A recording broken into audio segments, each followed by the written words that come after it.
안녕하십니까. 서울대 국사학과 명예교수로 있는 노명호입니다. 오늘 2시간 강의를 통해서 15세기 조선의 역사 논쟁이 현대에 남긴 유산과 영향이라고 하는 제목으로 말씀을 드리겠습니다.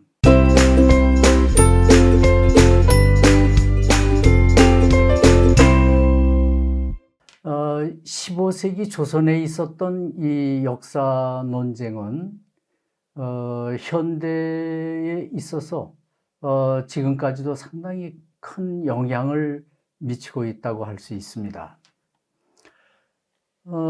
그것을 간략하게 보면은 우선 고려 역사 서술이 2010년대를 전후해서 크게 달라지고 있습니다. 그런데 이런 변화의 중심에 있는 것이, 계기가 되고 있는 것이 15세기 조선의 역사 논쟁의 연구가 어떻게 되고 있었느냐 하는 것이 바로 그 계기가 되고 있었습니다. 2010년대 이전의 고려 역사 서술을 보면은 고려의 임금을 국왕이라 하고 그 정치제도는 제후제도를 기반으로 해서 서술되고 있었습니다. 그런데 2010년대 이후가 되면은 고려의 임금을 황제천자라 하고 그리고 그 정치제도를 황제제도를 기반으로 해서 서술하고 있습니다. 이러한 것들이 2019년 개정된 역사 교과서들에 나타나는 것이고, 또 우리 주변에서는 드라마나 영화 등에서도 나타나는 것입니다. 아마도 이러한 변화는 30, 40대 이상의 많은 분들에게는 생소하시리라고 생각이 됩니다. 더군다나 이러한 변화가 내포하고 있는 그 의미는 더욱 생소하시리라고 생각이 됩니다. 오늘 강연에서는 이 변화의 의미 자체에 대해서는 아주 간략하게 시간 관계상 말씀드릴 수밖에 없겠고, 이러한 변화의 계기가 된 15세기 조선의 역사 논쟁, 이것을 좀 더 집중적으로 말씀을 드리려고 합니다. 이 역사 논쟁은 간단하게 말씀드리면은 고려 역사 편찬에서 발생한 논쟁인데, 자료에 보이는 고려의 황제 제도를 어떻게 서술하느냐, 그것을 고쳐서 서술할 것인가, 개서할 것인가, 있는 사실 그대로 서술할 것이냐 하는 직설을 주장하는 두 의견의 논쟁입니다.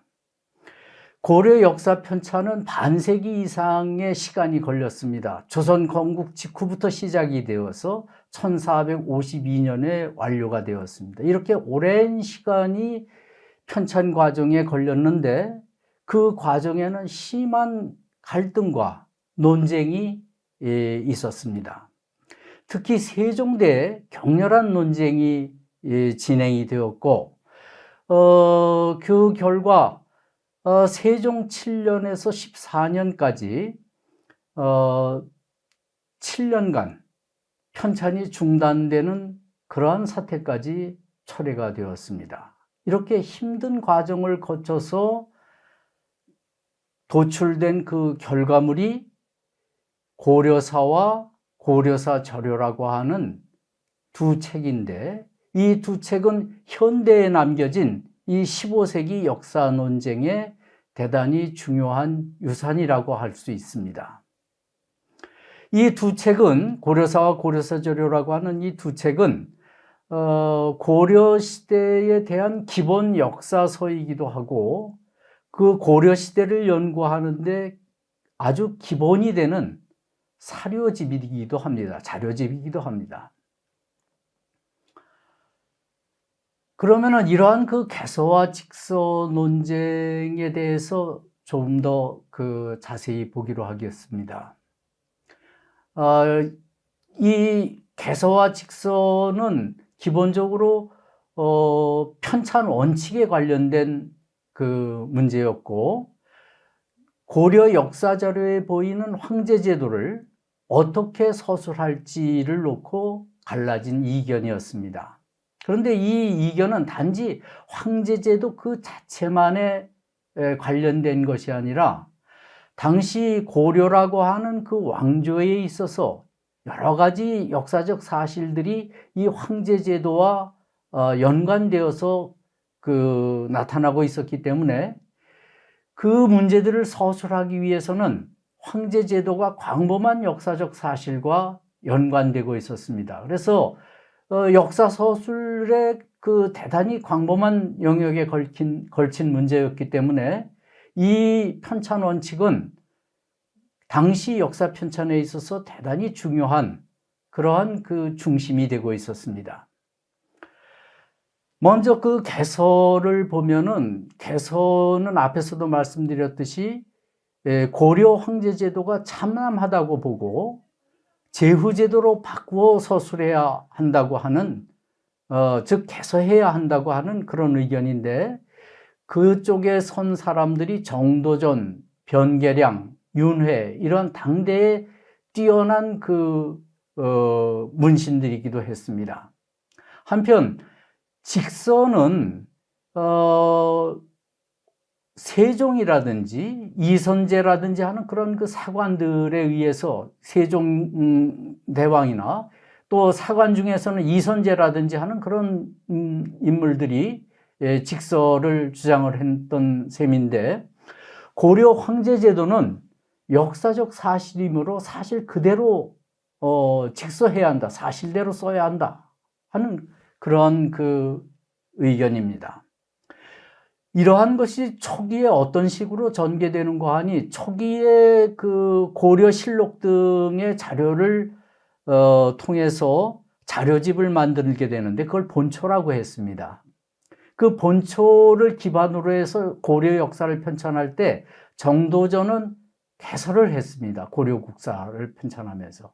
그런데 이 정도전의 고려국사가 여러 가지 문제가 있어서 세종이 개찬할 것을, 고쳐서 다시 편찬할 것을 변계량 등에게 명을 내렸는데, 변계량은 개찬을 하면서 오히려 이 개설을 더 확대를 했습니다. 이 정도전의 고려국사보다도. 그 결과 역사적 사실들이 왜곡되거나 또는 그 사실이 인멸되어서 사라지게 되는 이런 문제들이 더 많아지게 된 겁니다.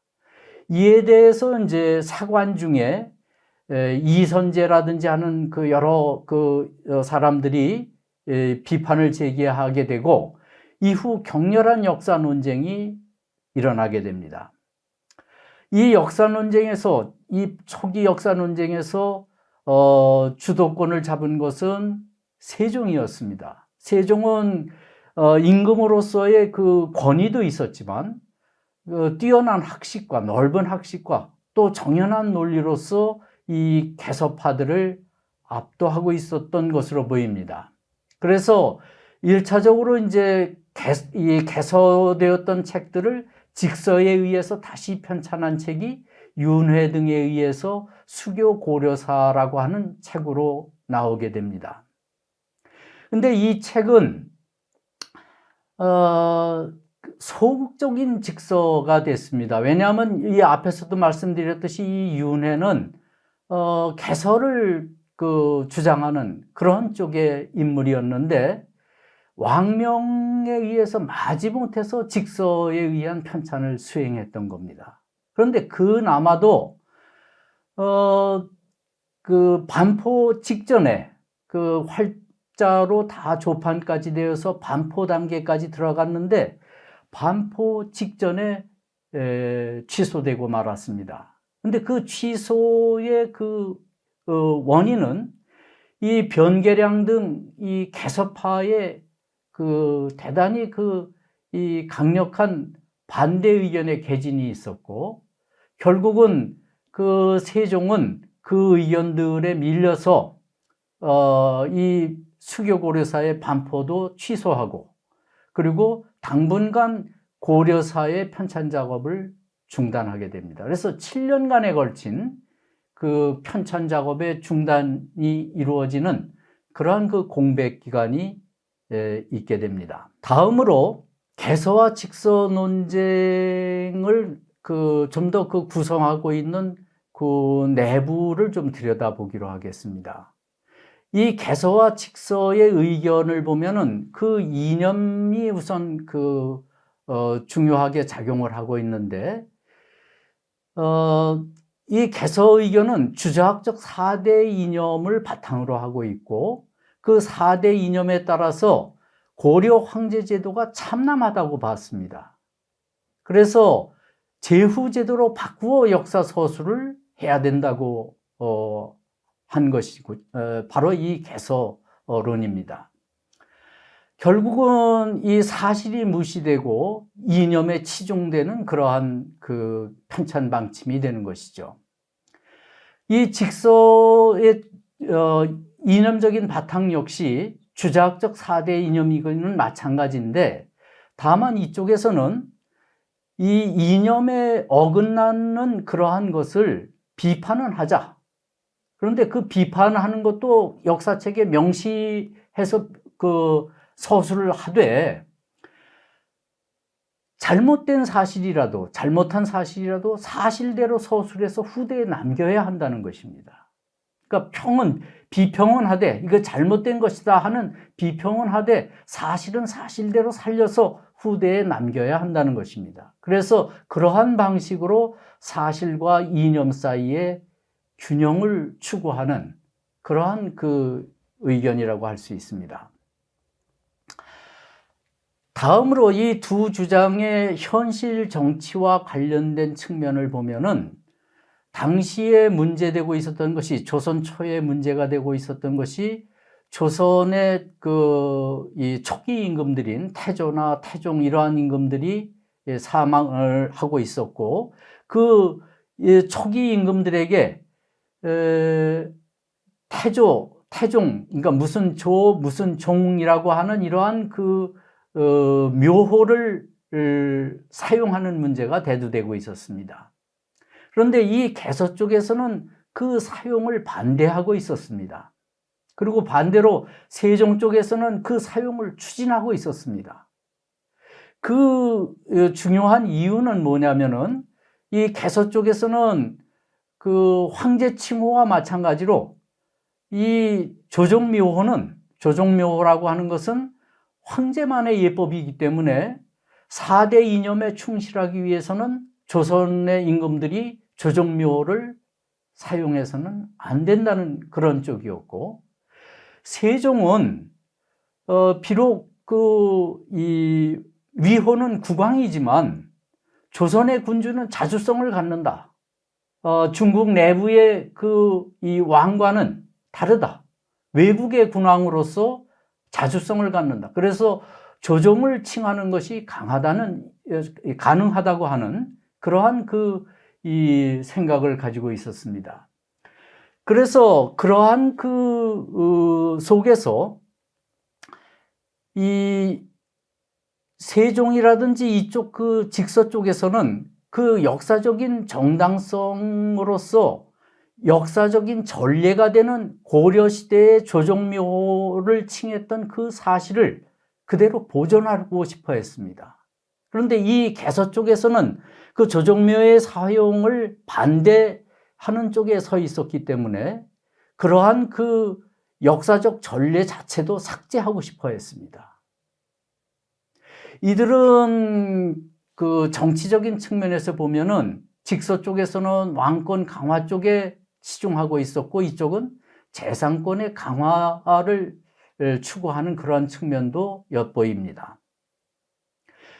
역사 편찬은 어느 시대나 이처럼 현실의 문제하고도 직결되고 있습니다. 그런데 이러한 것이 대외 관계에서도 작용하고 있었습니다. 그것이 그 당시 대외 관계의 중요한 중심부를 형성하고 있었던 대면 관계의 문제하고도 연결되고 있었습니다. 개서파는 건국초의 명나라의 정벌 위협이 세종대까지도 기본적으로 지속되고 있다고 봤습니다. 그래서 직서를 하는 것은 위험하다고 생각을 하고 있었습니다. 왜 위험하다고 생각하고 있었는가? 조선 건국 초에 명나라 태조 주원장은 조선에서 명나라에 보낸 그 외교 문서에 자신을 능멸하는 어구가 있다고 생트집을 잡고 그 외교 문서의 그 책임자인 정도전을 잡아서 보내라고 하는 요구까지 했습니다. 물론 이것은 조선이 거부를 했고, 그러한 그 속에서 조선은 명나라의 침입에 대비한 그 전쟁 준비에 들어가기도 했었고, 또 그 요동 정보를 모색하기도 했었습니다. 이러한 긴장 관계 속에서 명나라는 조선의 태조와 정종 등에게 책봉을 해주지도 않았습니다. 조선 국왕이라고 하는 그 책봉도 해주질 않았습니다. 이 책봉은 4대 관계에 따르는 이 중국과의 교류에서 제도적인 평화적 교류의 전제적인 과정이기도 합니다. 그런데 그것을 거부하고 있었던 것이죠. 그러한 만큼 이 세종대에도 직서는 어떤 트집을 잡힐지 모른다 하는 이러한 생각에서 위험하다고 보고 있었습니다. 그런데 반대로 이 직서 쪽에서는 명나라와의 관계가 달라지고 있다. 우선 명나라의 그 약화로 위협도 약화되고 있었다고 생각하고 있었고, 조선이 이제 건국 초에 여러 가지 그 문제들을 해결하면서 국력이 강화되고 있어서 세종대에는 그 직서 정도는 문제되지 않는다고 봤습니다. 역사에 있었던 사실을 서술하는 직서 자체는 문제되지 않는다고 보고 있었습니다. 구체적으로 이 시기에 명나라의 그 상황을 보면은 명나라 제2대 건문제가 황희계승 분쟁 내란에 휩싸이면서 정란지변이라고 하는 그런 그 내란으로 명나라는 자체의 그 세력 분열이 이루어지고 있었습니다. 이런 상황에서 그 조선과의 그 관계를 계속 긴장 관계로 끌고 가는 것에 부담을 느꼈던지 조선에 대한 유화책으로서 태종 원년에는 지금까지 거부하고 있었던 조선 국왕으로의 책봉을 해주기도 했습니다. 이러한 상황에서 조선은 북진 정책을 피기도 했습니다. 태종 16년에 여연군을 설치해서 압록강 그 서부까지로 진출하는 그러한 이 상황이 있게 되고, 세종대에는 4군 육진을 설치하기도 했습니다. 이처럼 정세가 크게 변화하고 있었기 때문에 세종의 정세 판단으로서는 직서 정도는 문제가 되지 않는다고 봤던 것입니다. 자, 이러한 그 개서와 직서 논쟁의 이 전개를 보게 되면은 세종 14년부터 큰 변화가 이루어지기 시작합니다. 이 앞부분은 그 앞에서 말씀을 드렸습니다. 세종 14년부터는 제2차로 이 새로이 고려실록 등에서 전면적으로 새롭게 대대적으로 그 자료 수집을 대폭 보강한 제2차 본초가 만들어집니다. 그리고 춘추관이라든지 하는 그 조직을 이용하면서도 세종이 단계별로 직접 그 편찬을 지휘하면서 직서 원칙을 확정해서 편찬을 진행하게 됩니다. 이 이후에는 적어도 공개적으로 직서를 반대하는 편찬자들은 없었습니다. 일부 편찬자는 직서의 적극적인 그런 측면도 나타납니다. 이러한 작업에 의해서 1차적으로 고려사 전문이라고 하는 그 대폭 내용도 확대된 그러한 역사책이 직서에 의해서 1차적으로 만들어졌습니다. 이 책은 편년체였고 세종 31년에 그 반포에 들어가게 되는데, 그 반포 직후에 문제가 발견이 돼서 반포가 중단이 되게 됩니다. 어떤 문제였냐면은, 권제등이 사적인 청탁에 의해서, 개인의 그 역사 서술과 관련해서 불공정한 서술을 한 문제가 발견이 됐던 겁니다. 이것을 계기로 해서 고려사 전문의 반포가 중단이 되고, 이 전면적으로 그 다시 한번 이 편찬 작업이 재논의되면서 역사의 서술체를 기전체로 하자. 기전체로 하게 되면은 종래의 편년체에는 들어가기 어려웠던 그러한 내용들도 대폭 확충할 수도 있고 한 그런 장점이 있다고 하는 그러한 그 의견들에 의해서 기전체 역사책이 그 편찬되게 되는데, 그것이 바로 고려사라고 하는 책이었습니다. 이 책은 문종 원년 1451년에 편찬이 완료가 됩니다. 그리고 그 이전에 그 편찬된 바가 있었던 수교고려사를 6개월간에 걸쳐서 그 다시 그 개편을 해서 문종 2년에 요약된 그 고려사 형태로서 고려사 저료가 그 만들어지게 됩니다. 그런데 이 두 책은 근원이 되는 그 자료들이 다르기 때문에 각기 다른, 부분적으로 조금씩 다른 내용들을 갖고 있기도 합니다. 자, 이러한 이 고려사와 고려사 저료는 15세기의 그 역사 편찬이 만들어낸 대단히 뛰어난 그러한 그 유산이다, 이렇게 얘기를 할 수 있겠습니다. 거기에는 1차적으로 세종의 지혜와 영도력이 크게 작용을 해서 그 직서로 살려낸 역사의 중요한 사실들이 있습니다. 이념에만 치중되지 않고 사실까지 그 많이 살려낸 그러한 측면들이 있는데, 더욱 이때 이 두 역사책이 갖는 장점은 또 다른 두 가지 측면에 있습니다. 그것은 뭐냐면은,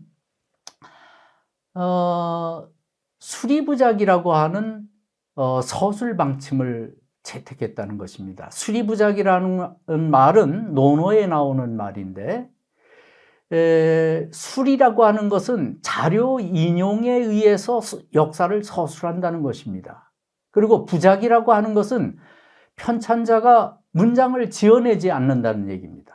무슨 얘기냐면은 자료 인용 그 자체만으로 그 발췌 인용하듯이 문장을 살려서 그 원자료의 문장을 살려서 직접 인용 방식으로 역사 서술을 하고, 편찬자가 문장을 지어내지 않는다는 것이죠. 이것은 원자료의 모습까지 우리가 현대에서 볼 수 있게 한다는 면에 있어서 대단히 뛰어난 점입니다.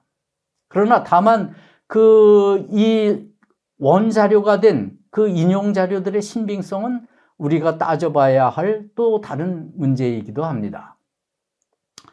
자, 이렇게 해서 이 편찬된 고려사는 사료집이라고 하는 평을 받으면서 근현대 역사학에서 아주 높은 신뢰를 받았습니다. 그래서 그 결과 조선의 역사학이 직서를 한 것도 말 그대로 직서가 그대로 충실하게 100% 됐다고 과도하게 신뢰하게 만들었습니다. 그러나 사실은 이 직서는 그 여러 가지 제한을 가지고 있었는데, 그러한 직서가 가지고 있었던 제한된 측면에 대해서는 충분히 살펴보지 못하게 되었습니다. 그 결과 15세기의 눈과 관점으로 정리한 서술된 그 한국사가 근현대에도 지속되게 만들었습니다. 그래서 앞에서도 말씀드렸듯이 그러한 속에서 2010년대 전까지는 고려의 이 정치제도는 제후제도고 고려 임금은 국왕을 칭했던 것으로 이렇게 생각을 하기도 했습니다. 지금까지 말씀드린 것은 그 고려사와 고려사 저료라고 하는 이 두 책이 나오기까지의 과정이었습니다. 그래서 여기에서 이제 어떠한 편찬 원칙에 의해서 이 고려사와 고려사 저료가 만들어졌느냐. 그것은 대단히 뛰어난 이 역사적인 서술이었다. 이런 말씀을 드렸는데, 여기에 이제까지의 말씀드린 것에 이어서 다음 강의에서는 이러한 고려사와 고려사 저료가 가지고 있는 15세기 역사 서술로서의 한계성에 대해서 말씀을 드리고, 그리고 그러한 고려의 역사 서술이 갖는 의미에 대해서 살펴보겠습니다.